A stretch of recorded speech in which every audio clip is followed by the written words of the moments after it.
Conversa de Futuro. Hoje nós temos um papo super interessante sobre estratégias visionárias e tendências que transformam marcas, com o professor Alessandro Pinon. Professor, é um prazer tê-lo aqui. Inicialmente, a gente, no Conversa de Futuro, faz uma pesquisa sobre a pessoa. Uma pesquisa bem acadêmica para entender formação e tudo mais sobre a pessoa que a gente vai trazer aqui para conversar. E ficamos encantados. A gente viu que você está no processo de mestrado em comunicação, tem MBA, é formado em administração, é gestor, professor, consultor e, acima de tudo, um pesquisador. Então, seja muito bem-vindo à Conversa de Futuro. Estamos extremamente felizes em lhe receber. E a gente vai começar. A gente vai começar dizendo que, para além dessa pesquisa, a gente fez outra pesquisa nas redes sociais. E aí a gente botou seu nome no Google, LinkedIn e tudo mais, e foi encontrando seu rosto ali em vários momentos. Como foi que você chegou até aqui, professor? Coisa boa, Márcia. Primeiramente, obrigado pelo convite. Estou muito feliz por estar aqui. Vocês que estiverem assistindo ou de noite, ou de manhã, ou de tarde, ou que horário que for, sejam muito bem-vindos nesse papo aqui bem legal. Bom, tudo começou, essa minha vontade de pesquisar, de estudar, essa inquietação de ajudar, né, as pessoas através da educação. Começou muito lá atrás, né, quando eu vim para cá de Belém do Pará.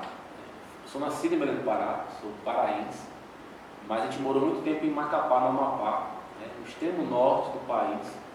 E meus pais são aposentados hoje, eles eram servidores públicos e estavam buscando melhores condições de educação para nós. Porque lá, querendo ainda, não sei, acredito que ainda hoje, é muito precário. Né? O norte inteiro, né? O norte passa por muita dificuldade ainda, é uma região muito vulnerável. São muitos desafios que lá tem, pela distância, a logística é muito grande. Né? E aí eles vieram para cá, para João Pessoa, escolheram João Pessoa, estava indo Natal, João Pessoa, e ficamos em João Pessoa, para nos dar melhores educações, para minha irmã e para mim. E, assim, aqui foi quando eu comecei toda a minha carreira, né, profissional, educacional, e a primeira fase dessa carreira foi dar aula para crianças de 5ª ou 8ª série, aula de informática. Foi um dos primeiros desafios assim, que me encantou demais. Eu fui estagiário, passei por vários caminhos em empresas. Né? Tem uma história bem legal, não sei se vai dar tempo de contar aqui, mas um dia eu conto para vocês, que o meu primeiro emprego foi através de um disquete, que eu coloquei no computador lá, que deu certo. E garanto que metade desse povo que está ouvindo sabe o que é disquete, né? Pois é, não sabe não. Só para situar, gente, disquete é um recurso de armazenamento que existia antes do CD, não é isso?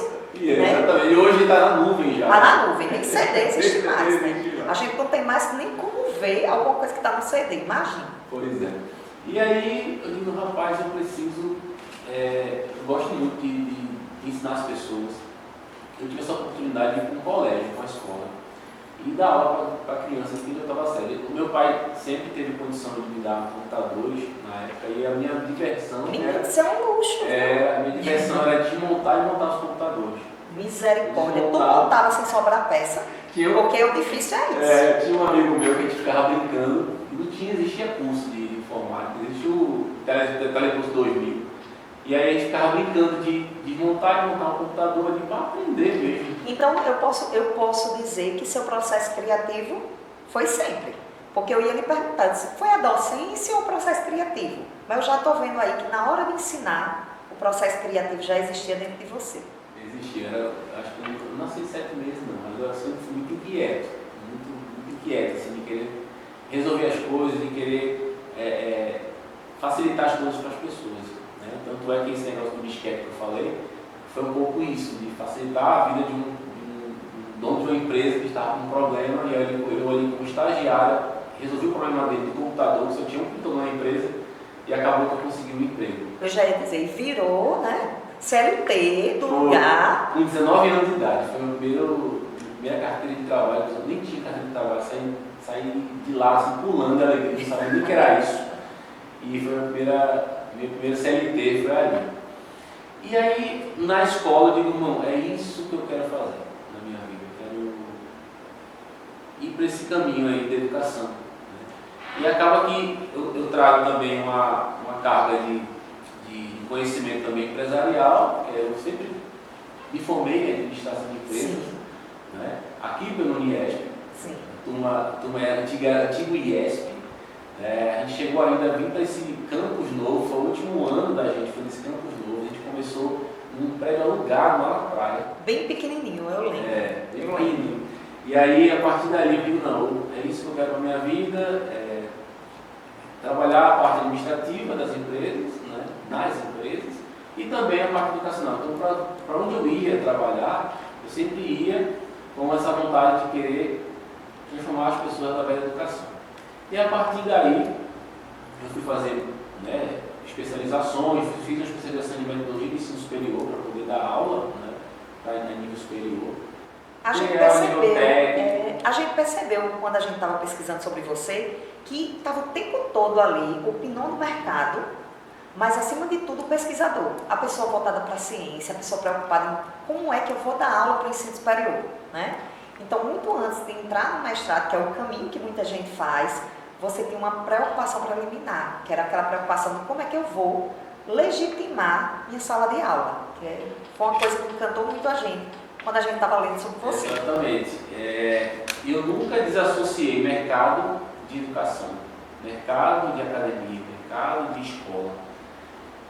Tanto é que na época da escola mesmo, na quinta da série, a gente desenvolveu um projeto chamado Jovem Empreendedor da escola, onde os alunos tiveram que vender mesmo, fazer produtos e vender produtos lá dentro. Isso foi bem emblemático na época, que os pais levaram, né, os tios, os parentes para comprar os produtos dos filhos. Numa feirazinha que a gente fez lá de Jovem Empreendedor. E isso teve muito presente na minha vida, vem sendo muito presente na minha vida essa simbiose do mercado e da academia. Né? E quando eu estou na academia, eu tento sair dos muros da academia para ir para o mercado e vice-versa, o mercado vem para a academia. Para ver se a gente realmente transforma as pessoas através da ciência e também através do mercado, que eu acho que é desassociável, na minha opinião. A gente sabe que tem muitos cientistas, eu sou cientista, pesquisador na UFPB, e nós sabemos que às vezes a gente fica muito lá ali na pesquisa, no laboratório, mas o mercado está em outra velocidade. Ou está mais para frente ou está mais para trás. E a ciência está em outra velocidade também. É bom a gente olhar os dois lados, para saber como é que a gente pode unir essas duas coisas. O interessante que eu vi quando a gente foi estudar sobre você, antes de você chegar aqui, foi ver como você faz esse alinhamento entre essas áreas, né? Porque muita gente se posiciona, eu sou professor, mas eu sou um professor de mercado. Eu sou um professor, mas eu não sou acadêmico, eu estou mais na atuação daquilo ali. E você pega esse mercado e traz para a sala de aula e se preocupa em linguagem, né, em postura, em tudo mais que vá contribuir.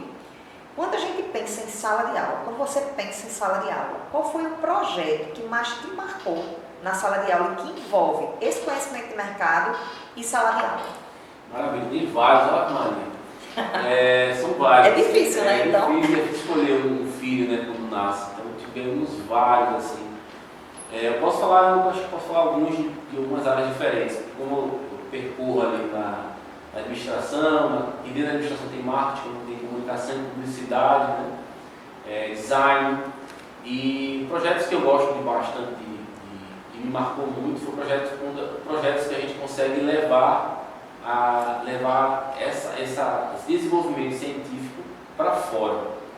Para além dos muros. Além dos muros da universidade. Né? Quando a gente consegue, por exemplo, impactar pessoas lá fora. Nós tivemos aqui um projeto chamado Reality Lab, né? Que era um laboratório e ele tinha o objetivo de ajudar empresários, ajudar pessoas com a comunicação. Né? Eu pegava os alunos aqui, né, com conhecimento teórico e jogava esses alunos para o mercado com clientes reais, por isso que é Reality Lab, para eles sentirem como é que realmente faz a comunicação, como é que é feito um processo comunicativo, que estética que eu tenho que usar para fazer um vídeo publicitário, para fazer um conteúdo, um texto, que roteiro eu preciso fazer, profissionalizar essa demanda, porque é uma demanda que ela era muito orgânica. Às vezes o sobrinho que fazia, às vezes ele fazia sem conhecimento técnico. E a partir do momento que você leva o conhecimento técnico para eles, traz mais robustez ali no processo, tanto acadêmico, científico, como no processo mercadológico, porque ele vai fazer com que o cliente consiga ser mais impactado e ele consiga vender o produto dele, por exemplo. Esse é um projeto muito bonito que a gente desenvolveu aqui. Outros projetos que eu posso trazer Só um ponto sobre esse. Tem um aluno que fez parte desse projeto. É Anderson, o nome dele. Anderson Brito. Brito. Acredita que eu sigo o Anderson até hoje por conta desse movimento do projeto, porque, se eu não estou enganada, no período do projeto, ele adicionou várias pessoas e a gente via muita coisa acontecendo nesse projeto. E até hoje eu acompanho a trajetória dele, porque ele já se formou, está atuando, não é? Ele está atuando e está fazendo doutorado. Pois é. Ele é aluno daqui, né, de publicidade.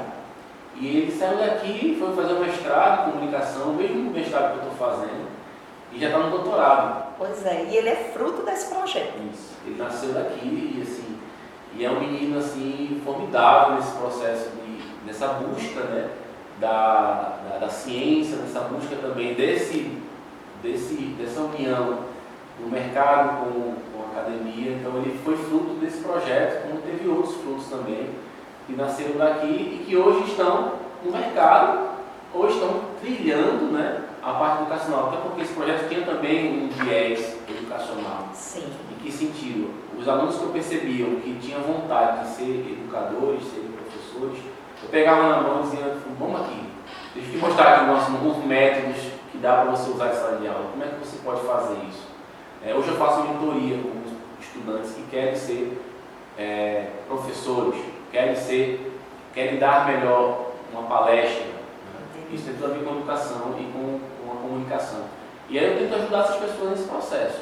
E o React Lab nasceu com esse propósito, de a gente unir tanto o mercado como a academia. Perfeito. E é interessante isso que você faz, porque eu acho que lida muito com os estilos de aprendizagem. Você utiliza vários estilos para identificar o aluno e encaminhar ele. Vai além do que é esperado, viu? Do professor, vai além.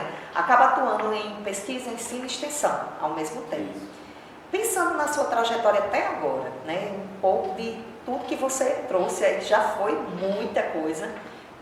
Quais as suas habilidades pessoais que você acredita que contribuem hoje com a docência, com o trato nas empresas, com a consultoria, com o cliente, com a mentoria? Você trouxe a sua trajetória do Pará para cá e já entrou no mercado de trabalho, falando das suas experiências no mercado, de sala de aula, mas o que existe de Pinon, enquanto pessoa, de habilidade pessoal que contribuiu para isso? É muito amor por fazer as coisas da maneira mais correta possível, ética. Né? Eu gosto muito da ética, gosto muito de fazer as coisas seguindo um protocolo, seguindo um processo. E que esse processo possa realmente conseguir impactar as pessoas.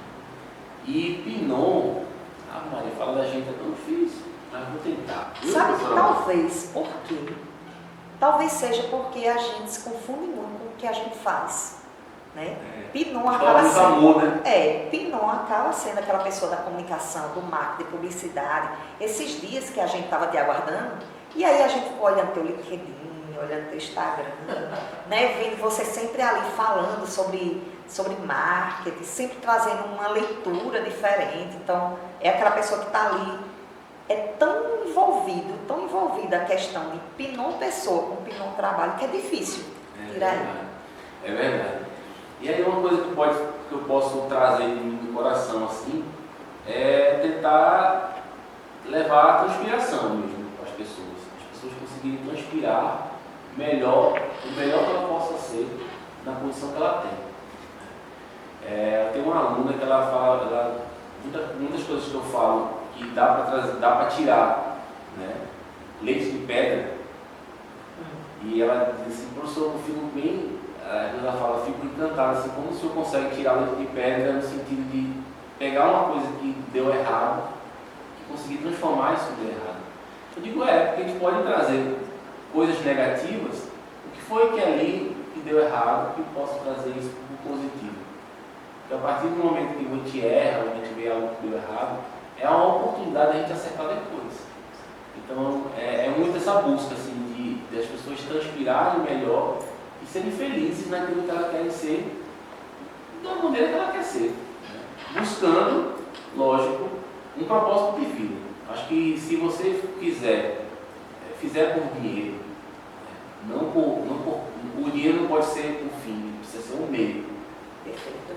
E aí, esse meio, você não pode pensar sempre no dinheiro no final. O dinheiro vem por consequência. E aí, quando você faz com transpiração, com amor, você consegue fazer as coisas de forma genuína. E as pessoas vão perceber que, caramba, ele fez de verdade, com o coração, com um sorriso no rosto, com vontade de fazer e bem feito. E esse bem feito, ele vai ter o seu benefício, que é o dinheiro no final. Vamos entrar agora em estratégia visionária, certo? Como é possível pensar, diante da sua experiência, em estratégia visionária, nesse mundo em constante adaptação? A gente já vinha num processo de muita mudança. Quando entrou 2020, pandemia, se intensificou a questão de internet, de comunicação pelas vias das redes sociais, à distância e tudo mais. Como é que é possível acompanhar esse mercado, né? Criar estratégias visionárias nesse mercado que muda o tempo inteiro? Coisa boa, excelente pergunta. Primeiro, bora falar de estratégia. Como é que começa a estratégia? Como é que o cliente, o empresário, as pessoas pensam em estratégia? A estratégia já tem um caminho que a gente precisa entender que é um caminho que você tem que olhar para a organização, por exemplo, na esfera operacional, tática, né, e estratégia. Estratégia é aquilo que a gente vai utilizar para pensar no futuro. Você cria ali um processo anterior, pensa nesse processo para poder você ter um negócio no futuro. Então, por isso que existe a missão, visão e valor nas organizações. Precisa ter, muitos não têm, mas é preciso colocar isso para que os colaboradores possam saber que caminho seguir. Porque se não sei que caminho seguir, qual caminho serve. Verdade. E aí é importante a gente delimitar esses caminhos. E as organizações precisam olhar dessa forma, a estratégia dessa forma. Quando eu falo de estratégia, ela precisa nascer na base, mas o dono ali, né, vamos dizer assim, na pirâmide ali, os detentores do poder, eles precisam querer. Se eles não quiserem, não adianta vir de baixo para cima, não vai acontecer nada. E indo para estratégias visionárias, como você trouxe esse cenário pandêmico, depois pós-pandemia, e que acelerou muitas coisas, a gente acelerou ali 10 anos em 2 anos, foi muito rápido essa aceleração, mudança de mercado de trabalho, mudança de outros negócios acontecendo, outras profissões surgindo que não existiam profissões. Eu vi agora há pouco que tem 20 profissões ou mais que não tinham nem nome antes disso. Exatamente, e agora é reconhecido como profissão. Como profissão. Né? Surgiu a partir desse boom que teve a pandemia, que acelerou muitas coisas. Quando a gente vê isso, a gente vê inteligência artificial aí nos ajudando, né? Para pessoas que sabem usar. A gente vê aí também estratégias, uma coisa que eu venho estudando bastante, de Silvio Meira, né? Um teórico. Eu tenho visto que você tem postado muito sobre Ave Maria, fiz um curso com ele. Inclusive você postou até o lançamento de um livro, não foi? Isso, agora há pouco. Eu fui lá em Recife nesse lançamento do livro, que é o Marketing do Futuro. Sim. E que ele traz algo que eu já vinha querendo falar, eu não tinha teoria para isso. Ele veio legitimar aquilo que Isso. você já... Eu já percebia coisas acontecendo, onde eu posso unir o físico com o digital. Existia já um termo chamado digital em inglês, mas não era legitimado. Eu vi você falando isso no Instagram, assistindo, que é isso. Eu até anotei para depois perguntar por esse termo, que era para mim desconhecido. Pois é, e não era muito mercadológico, não era científico ainda. E quando o Silvio traz esse arcabouço científico, né, lá do Porto Digital, ele é de dados, ele é cientista de dados, mas ele se uniu com Rosário Pompé, que é uma jornalista, e criado esse conceito, digital, ele tirou o digital em inglês e botou a brasileirada ali, porque ele é paraibano, de Itaperoá, mas e ele fundou o Porto Digital em Pernambuco, lá em Recife. E é um cara que eu venho já percebendo muito essa parte inovativa dele, de inovação nas organizações. Ele participa de muitos conselhos de grandes empresas, né, nacionais, como a Magalu. Ele participa do conselho da Magalu. Eu digo, eu preciso estudar esse cara, preciso conhecer ele, preciso estar mais perto da teoria dele. E foi quando ele lançou esse livro, ele lançou alguns cursos através da Lefil, que é uma empresa que ele também faz parte. E aí eu fiz alguns cursos com ele, isso mudou muito a minha visão dessa estratégia do futuro, desse marketing do futuro. O que as empresas estão pensando, precisam fazer para o futuro delas. Eu digo, caramba, é isso que eu queria estudar, é isso que eu preciso implantar nas organizações. Legadas, ele fala, organizações legadas, são organizações que nasceram lá atrás, com uma empresa familiar, eu nasci assim, eu cresci assim, vou ser sempre assim, eu não vou mudar. Porque eu posso olhar para aquele produto ali, ou aquele mercado, eu sei que vai dar certo. Mas será que vai dar certo nesse mundo tão volátil, nesse mundo tão dinâmico, nessas tecnologias tão poderosas que nós temos agora? Talvez não. Então, ele traz um pouco essa questão de dados, a gente olhar dados, né, de forma diferente. Olhar os agentes inteligentes que podem nos auxiliar em alguns processos de desenvolvimento, por exemplo, de persona. Como é que a gente pode criar as personas com a ajuda dos agentes inteligentes, que são inteligência artificial, né, conversacional. Como é que a gente pode fazer isso? Como é que a gente pode evoluir esse processo? Como é que a gente pode colocar o marketing no lugar correto, no lugar que ele precisa estar, que é no lugar estratégico. Exato. Porque o marketing sempre foi visto, e ainda existe, na grande maioria das empresas existe o setor de marketing. O marketing precisa estar em tudo. Né?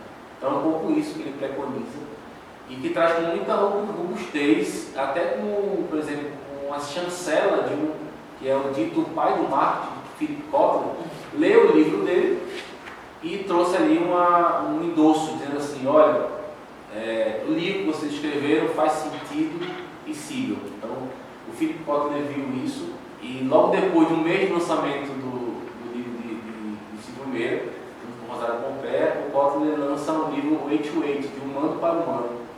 Como é que nós estamos num mundo tão digital e que a gente precisa ser humano? Isso também é uma estratégia visionária. Precisa humanizar, né? Precisa voltar. Isso. E só para concluir, professora, esse negócio vamos colocar robô para atender os clientes. Tem que ter cuidado. Que processo é para colocar um robô? Eu faço pesquisa de cliente oculto, por exemplo, no digital, e ninguém quer ser atendido por um robô. Quando as pessoas percebem que é um robô, deixam de querer seguir. Na verdade, é querer colocar um saque, né, sem um processo realmente fluido, para que o robô consiga atender esse processo. Existe a possibilidade de usar robô para alguns processos mais ágeis? Ok, dá para usar. Mas quando você vai para um lugar onde o cliente quer ser atendido, quer ser escutado, o robô não funciona. Aí você precisa ter um humano ali, precisa ter um atendimento humanizado, precisa ter uma pessoa atendendo aquele processo. E essa evolução ela é constante e está posta. E a gente precisa entender essa velocidade que o mercado hoje está. Nós somos hoje seres digitais. Nós hoje entramos na loja e compramos dentro da loja com o nosso celular dentro da loja. Porque talvez você faz pesquisa dentro da loja. Né? Você não sai da sua casa mais para comprar.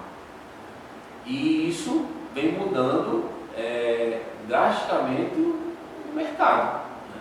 E a gente precisa olhar como é que essa relação social das pessoas, visto a comunicação ali que está de um lado, a empresa que está de outro e o cliente que está olhando isso, como é que a gente pode unir esses três pilares?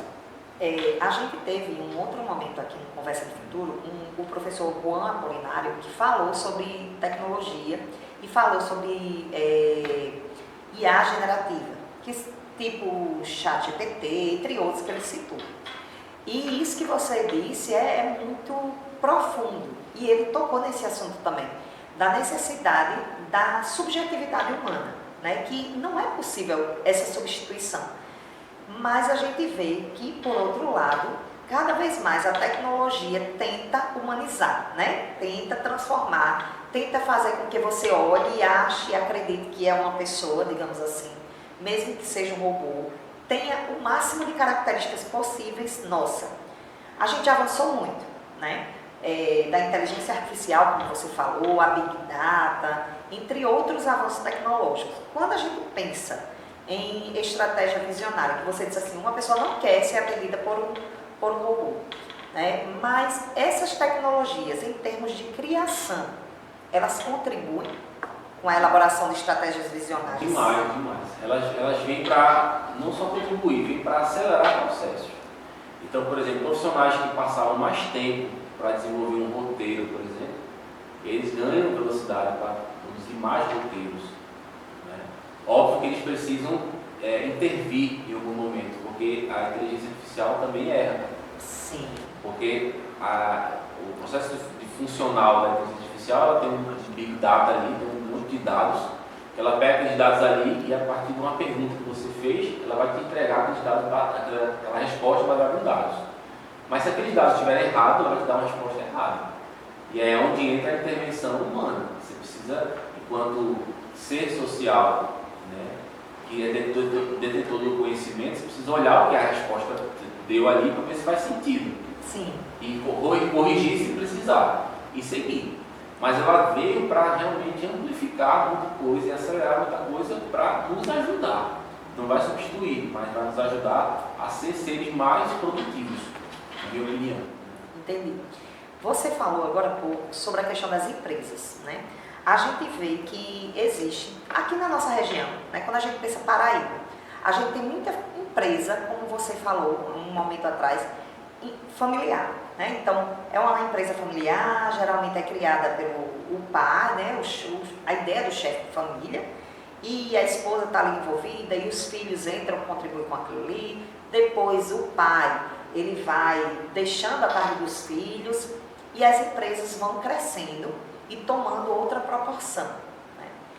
É possível, ou quais são os desafios referentes às estratégias quando essa empresa ela deixa de ser pequenininha, familiar, e se torna uma grande empresa?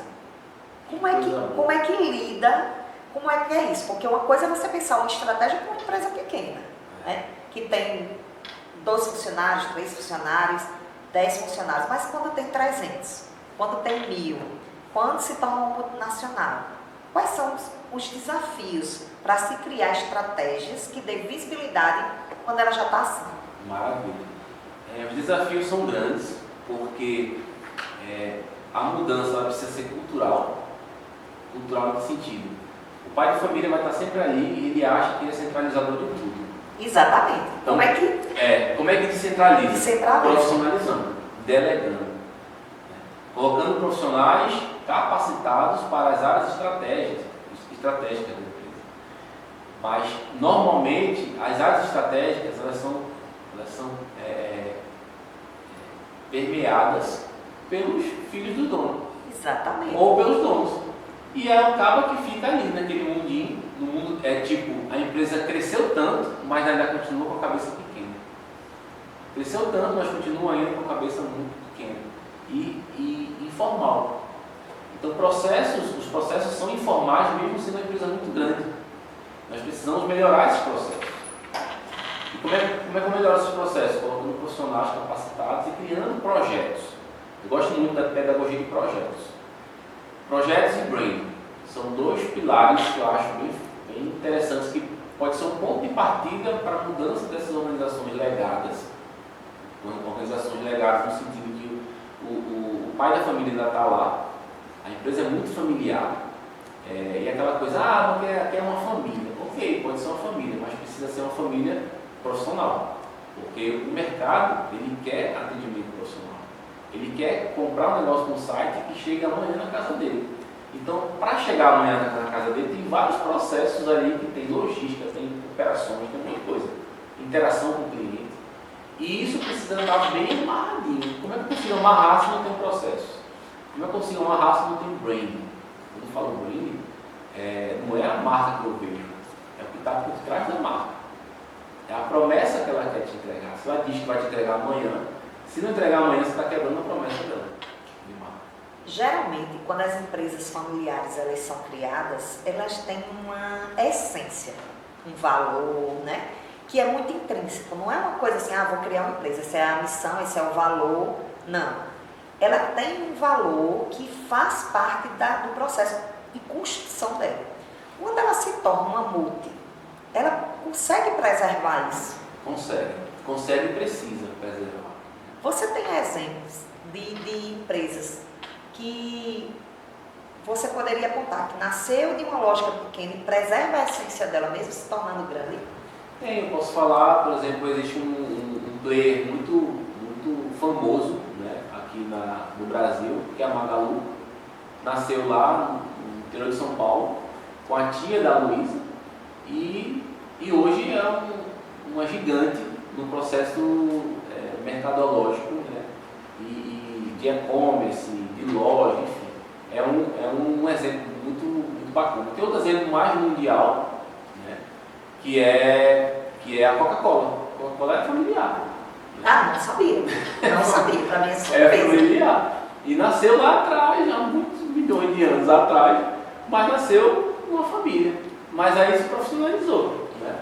Eu acho a Coca-Cola extremamente estratégica. E principalmente no sentido que ela não traz uma ideia de venda de produto, mas a venda da experiência, das sensações que você tem. Isso. São empresas familiares, assim. 90% das empresas hoje, sejam pequenas ou grandes, ou médias ou grandes, elas nasceram desse berço familiar. Mas teve um momento de virada de chave. Não dá mais para a gente ficar aqui na operação. Precisa passar para profissionais criarem, desenvolverem.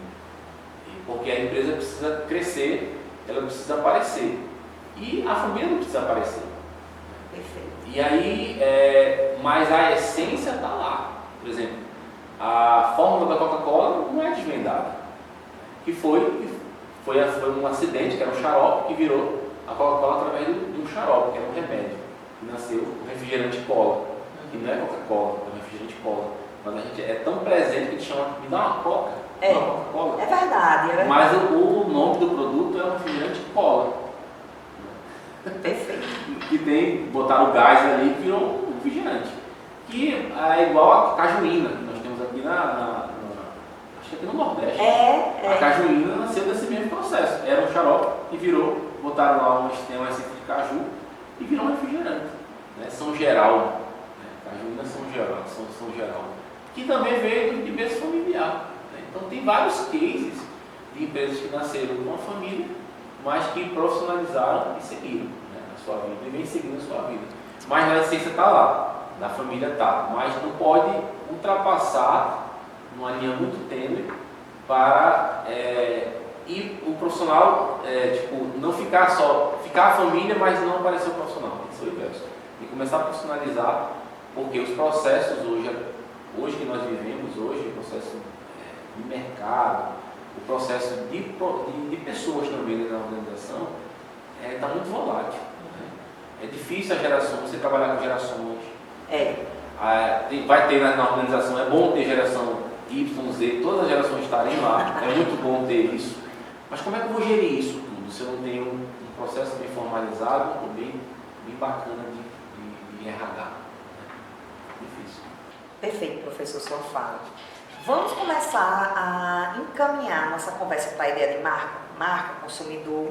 Então, pensando a marca, né? As estratégias, ela tem um viés também de fortalecer a marca.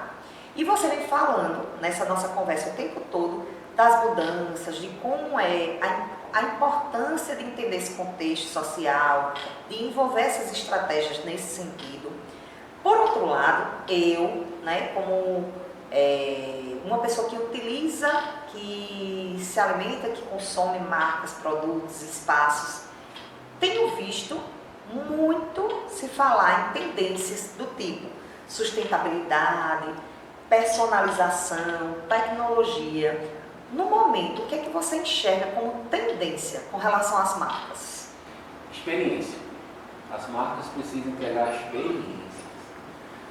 E isso é uma tendência muito fundamental, porque até então as marcas antes elas achavam que no processo de marca, que ela desenvolve um produto e tem um cliente para comprar aquele produto, se eu tiver só o produto certo para o cliente certo, que é o fit, ok, já resolve. Aquele que encaixa, né? Encaixa, já resolve. Só que não só resolve mais. O cliente precisa ter experiências com a marca. Essa experiência ele pode primeiramente ter um primeiro impacto com alguém testando a marca, por exemplo, que é um influenciador, né, digital, que de repente a marca ali coloca como embaixador e de repente aparece aquela marca para a pessoa numa rede social, ela, eita, quem é essa pessoa? Que marca é essa? Que produto é esse? E aquilo ali é o primeiro encantamento daquilo ali, do que a marca está querendo se propor quanto marca.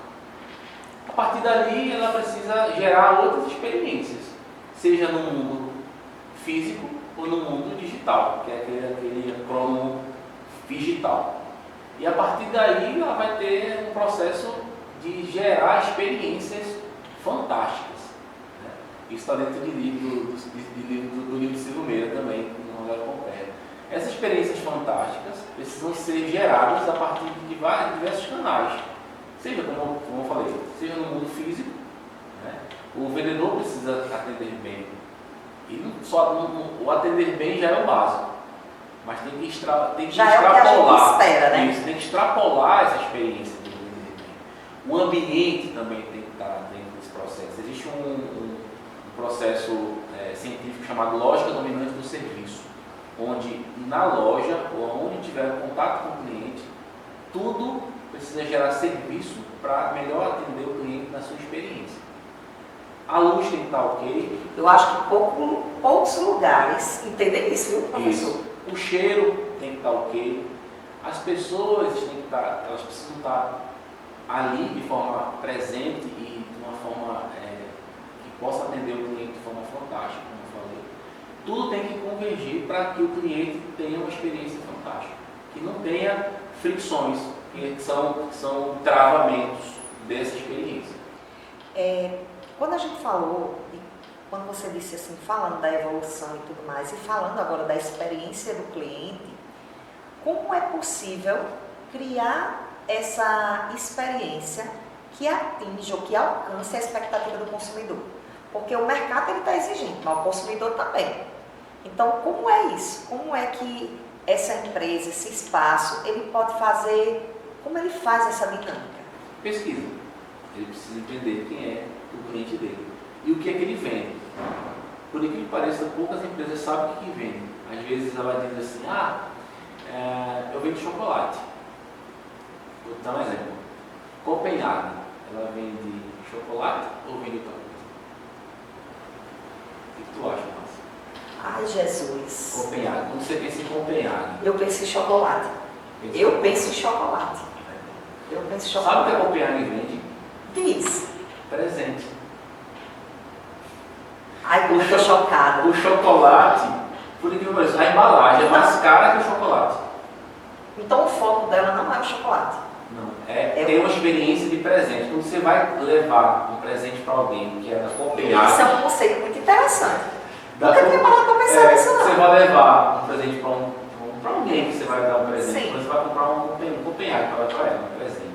Já vai numa embalagem linda. Linda, é. Aquela embalagem linda, você não bota nem num saco plástico, você não bota outra embalagem por cima. Ela já é o presente. E isso é uma experiência fantástica que a Copenhague desenvolveu para entregar para o cliente um presente. O chocolate vai estar lá dentro. Mas o chocolate não é muito o que realmente é. O que ele está querendo passar enquanto marca é a experiência de ganhar um Copenhague. Por exemplo, outro exemplo que é o inverso disso. Quando você vai comprar um chocolate para comer, você compra um Lacta, um Nestlé, porque a embalagem é de plástico, é pequenininha ali, você se serve rapidamente e come.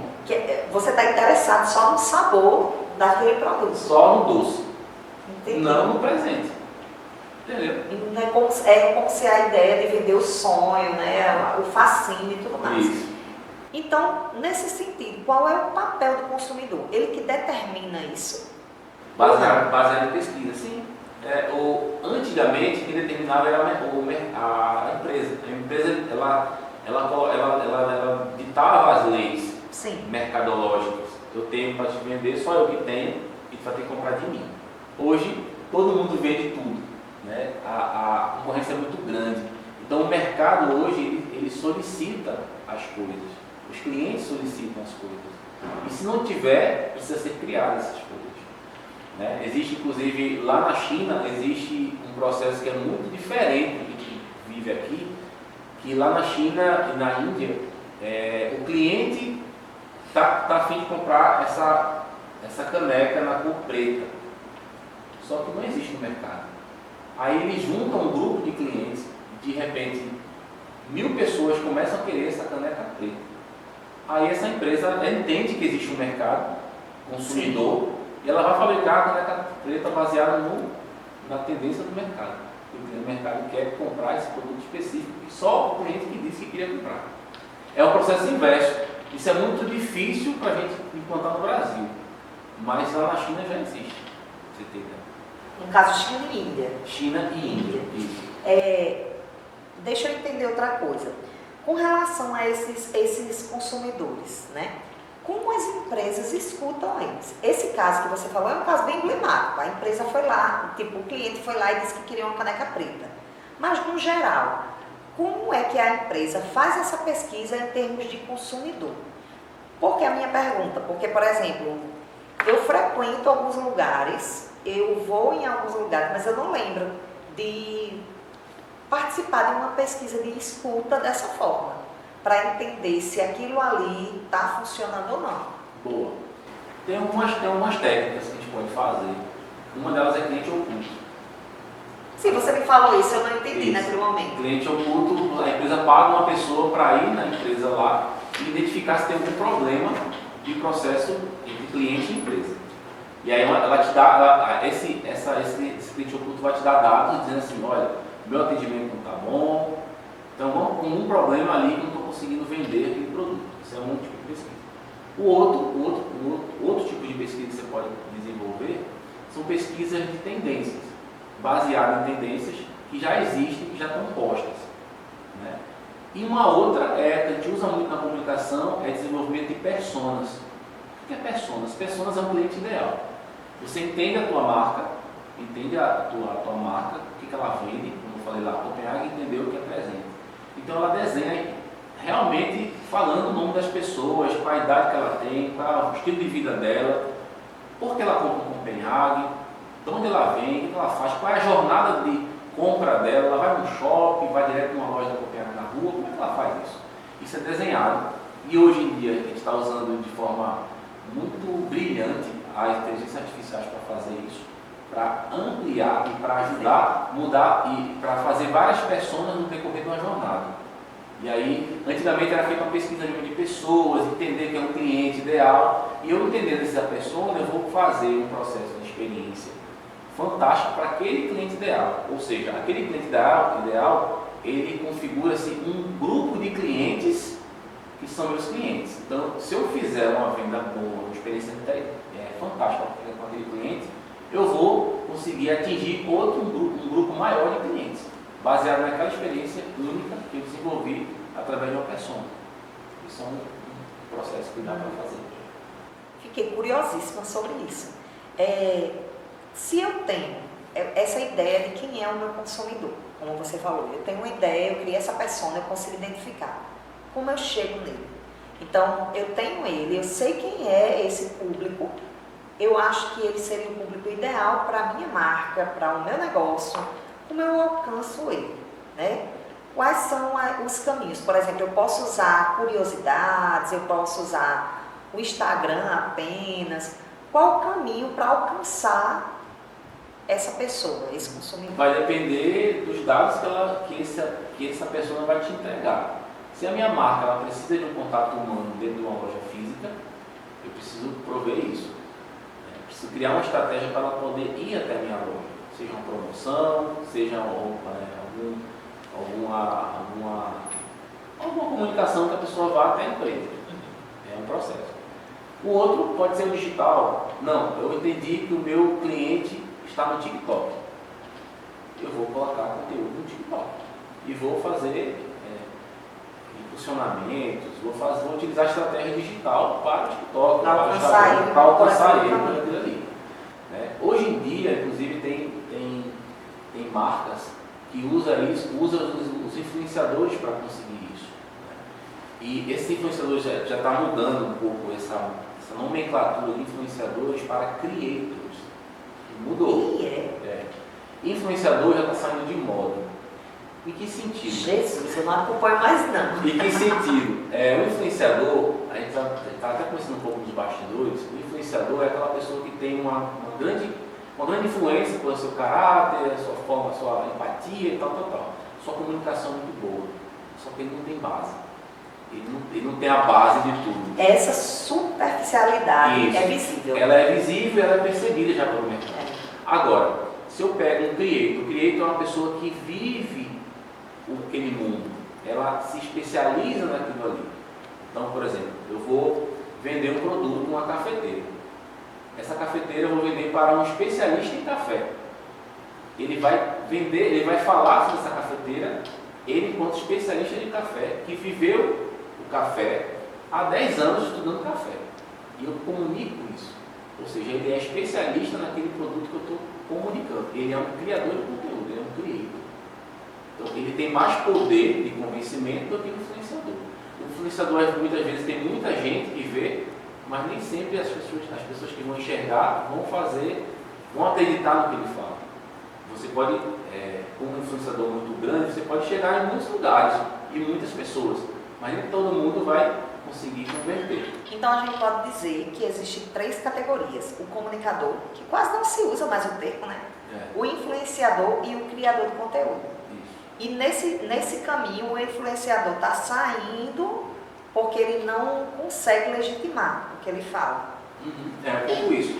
Ele tá saindo, ele está se reposicionando. Se reinventando para ser um creator, por exemplo. Ele entendeu que não adianta ele vender tudo. Ele precisa focar num detalhe que ele é forte, estudar sobre aquilo ali, para melhor comunicar aquilo ali. Né? E tem outros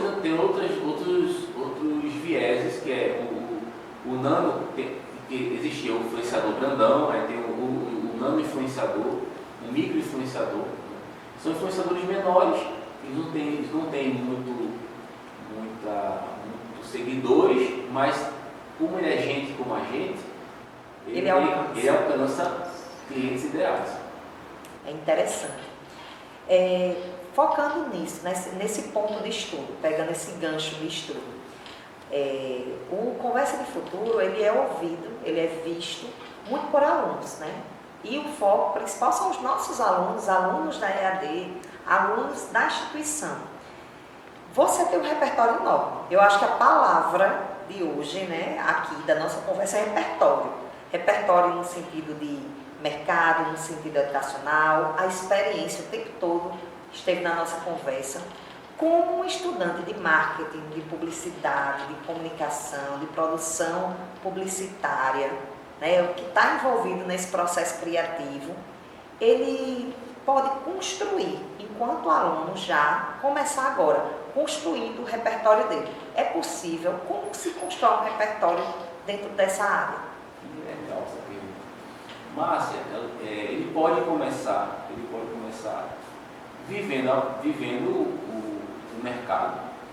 Mas ao mesmo tempo, um pouco aquilo que a gente conversou sobre Anderson Brito. Sim. Vivendo também a academia, vivendo o que a academia hoje preconiza, vivendo as aulas dos professores, vivendo as experiências que eles vivem dentro da sala de aula. Isso é um processo importante de desenvolvimento de caráter e de conhecimento básico sobre aquela ciência, sobre aquele processo.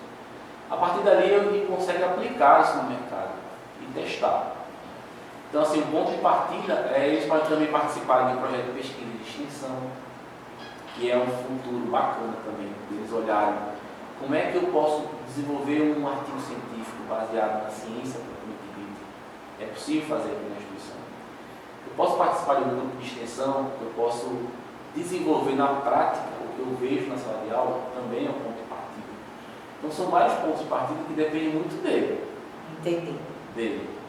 A instituição prover isso tudo, mas depende muito de você querer buscar. E aí o céu não é nem um limite, você pode ultrapassar esse limite baseado naquilo que você realmente quer enquanto profissional. Quero ser formado em marketing, quero fazer uma pós-graduação, quero ser formado em publicidade, mas como é que vai ser essa formação?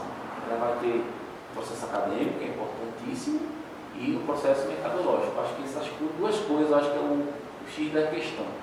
Não podemos desassociar o que a gente vive no mercado com o que a gente vive na ciência. E ficar junto as duas coisas. Perfeito. Professor, para a gente fechar esse bloco, eu queria uma orientação para os nossos alunos. Quando a gente vê o aluno que está na faculdade, a gente já foi assim, né? Eu fui assim, às vezes ainda sou, acho que você está no mestrado agora, está também pensando sobre isso. Como esse aluno que está aqui, que está no processo de aprendizagem, ele pode começar a construir um caminho para o mercado. Tipo, o que é que a gente pode dar de dica? Estágio, prática, como esse aluno pode começar a se envolver no mercado ainda aqui, dentro da instituição? Os projetos de extensão é um caminho bem legal. E também se envolver e entender o que os professores fazem, principalmente aqueles que têm essa linha mercadológica também. Porque às vezes, eu digo a você, aqueles alunos que são disponíveis, que estão disponíveis, que estão ali, quando você pede alguma coisa, ele te entrega duas, três coisas, quando ele está realmente presente na sala de aula com você indica ele. E você começa a ver que ele quer muito aquilo ali. Né? Isso. A gente começa a identificar que ele quer. Eu pergunto porque existe uma sede muito grande do aluno, né? Uma angústia, eu estou aqui dentro, e como é que vai ser? Se eu sair daqui, como é que vai ser para eu me inserir no mercado, né? Então o caminho seria esses projetos de extensão, porque já é uma ponte. Já é uma ponte e, como eu falei, e viver também o que o docente desenvolve enquanto profissional fora também. E se for dentro daquela área que aquele aluno tem afinidade, né? Ele gosta de fotografia, por exemplo. Então, se liga com o professor de fotografia, vê o que ele quer fazer, entra nos projetos. Eu tenho um case aqui de um aluno nosso de publicidade que eu tive contato com ele primeiramente no Inova. E a partir do Inova ele fez um mini curso comigo aqui nessa sala. E nesse mini curso o Wagner estava em decisão se ia para moda ou ia estudar publicidade. Ali foi um ponto de virada na cabeça dele. Ele disse, é isso que eu quero fazer para a minha vida. E hoje ele é fotógrafo, né? Vive de fotografia, vive da fotografia e é aluno nosso. Muito perfeito, quando a pessoa consegue fazer essa virada de chave. Ele teve um curso aqui comigo sobre fotografia de produtos, de estilo. Aí foi bem legal porque depois que passou o Inova, aí começou as aulas, eu estava no corredor, ele me parou e fez, professor, você lembra de mim? Eu olhei assim, eu te lembro de você em algum lugar. Eu fiz aquele curso do Inova, eu estava aqui com um aluno de fora, externo, e aquilo ali foi um ponto de virada para mim. Eu ia fazer moda e acabei que mudei para publicidade por causa daquela aula. Isso para mim é o salário social. É verdade. Eu tenho uma amiga que ela diz isso, ela diz, a gente tem que pegar essas informações que a gente recebe, esse agradecimento, colocar no canto, para que a gente nunca esqueça o porquê a gente faz isso, porquê a gente ensina, porquê a gente gosta daquilo ali. E toda a tua fala hoje aqui fica muito claro a importância do professor, né? E a importância de você, como aluno, entender que aquele professor ali pode efetivamente transformar o seu caminho. Lhe ajudar. Lhe ajudar a se encontrar, né? Se encontrar. Muitas vezes a gente é psicólogo, né? Um pouco de tudo. De tudo. Os alunos vêm perguntar, professor, estou querendo fazer isso, o que o senhor acha? Posso ir por aqui? Aí eu tento entender qual é o processo dele, o que ele vai fazer, e aí eu posso orientar. Tu pode ir para cá, ou não, bora, faz aqui, faz por esse caminho. A gente vai direcionando os nossos alunos para melhor chegar, né, naquela profissão, naquilo que ele quer fazer para a vida dele. Perfeito. Professor, a gente tem um momento final aqui, que é o seguinte. Eu vou dizer uma palavra e com essa palavra você vai dar um conselho, certo? Para os nossos alunos, para os nossos ouvintes. ok? Ok. Esse blog se chama Insight. Então a gente aproveita para que as pessoas possam pegar. E aí a gente faz uma seleção de palavras que estejam relacionadas com o nosso entrevistado, com a nossa conversa. Então lá vai. Network. Pessoas. Eu preciso me conectar com pessoas que façam sentido para aquilo que eu quero ser, poder crescer. Inovação. Pesquisa. Pesquisa e busca. Pesquisa e busca para querer transformar as coisas, não inventar o que já foi inventado, mas melhorar processos a partir de inovação. Marcas. Vou falar de novo pessoas. Marcas precisam se comunicar com pessoas, não com o número, não com o dinheiro, mas com as pessoas. Através das pessoas, transformando as pessoas, a experiência delas, eu consigo fazer com que a marca cresça. Análise de dados. Fundamental para um profissional do mundo hoje. Se o profissional não conseguir analisar seus dados da empresa onde ele trabalha, ele provavelmente não vai tomar as melhores decisões. Estratégia digital. Eita, ela sozinha não funciona. Eu preciso entender o escopo do projeto que eu estou envolvido e entender se realmente só estratégia digital funciona ou eu preciso ter estratégia digital, que é o físico com o digital. Gente, adorei esse termo. Tendências de mercado. Baseado em pesquisa de novo. As tendências vão e voltam e a gente precisa olhar o que está no hype hoje, atualmente, e fazer as análises a partir dessas tendências, desses hypes, para poder gerar algumas tendências que o mercado vem nos apontando, né, no caminho a seguir. Criatividade. Eita, um negócio que eu adoro. Criatividade é inovação. Criatividade é você sair do seu status quo, às vezes sair assim do seu mundo e buscar outros mundos. Tentar observar o que faz sentido para você e para o outro. A partir daí, eu acredito muito nessa criatividade que o ser humano está dentro desse universo criativo. Não só criatividade que pode ter tecnologia no meio. Não. Criatividade na sua simplicidade de ser mesmo. Ser criativo é ser um ser inventivo, um ser inquieto. Comunicação. Comunicação é necessária. É necessária para todos os vieses. Né? Porque se a gente for olhar direitinho assim, se a empresa não souber se comunicar, não consegue se comunicar com o seu cliente. Você, enquanto profissional, precisa se comunicar bem para poder você ser visto pela empresa e visto pelo teu líder, por exemplo. Então, comunicação ela é um processo social. E esse processo social precisa ser posto e precisa ser entendido e compreendido e exercitado, porque poucas pessoas sabem se comunicar. Experiência do cliente. Eita, que legal! Experiência do cliente dentro do processo digital é fundamental. Por quê?